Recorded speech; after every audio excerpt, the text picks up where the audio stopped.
What's the difference between ADD and ADHD? Hi, I'm Catherine, and I'm a therapist with Mindful Healing.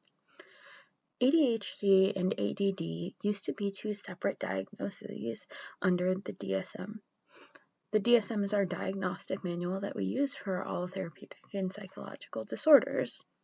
So they used to be separated by that fancy little H. That H stood for hyperactivity, and it was one of the easiest signals and signs we could find to indicate that there might be something more going on, especially in young boys. As time and research has gone on, however, we've found that it's not quite as simple as attention deficit disorder or attention deficit disorder with a lot of hyperactivity, which is what it used to be viewed as. Instead, ADHD is now one single diagnosis.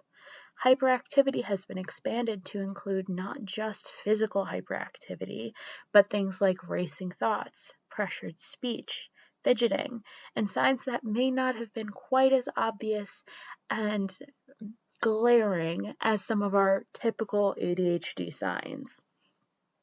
Instead, ADHD is now separated into three subcategories.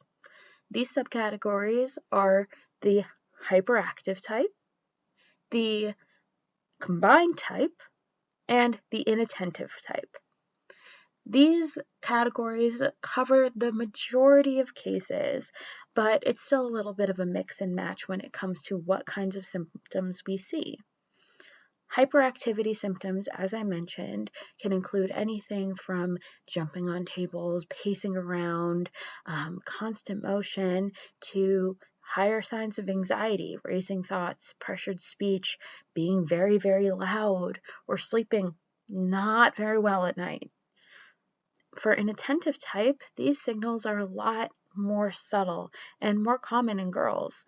They tend to be things like struggling with time management, difficulty getting homework done or paying attention in class, clipping the edges of doors too closely, or being a little on the clumsy side. And then combined type includes both sets of symptoms, usually swaying stronger in one direction or the other. So, what's the difference? There really isn't one anymore. Instead, we look at the subcategories and we use those to dictate what kinds of things can be best helpful for your child with ADHD.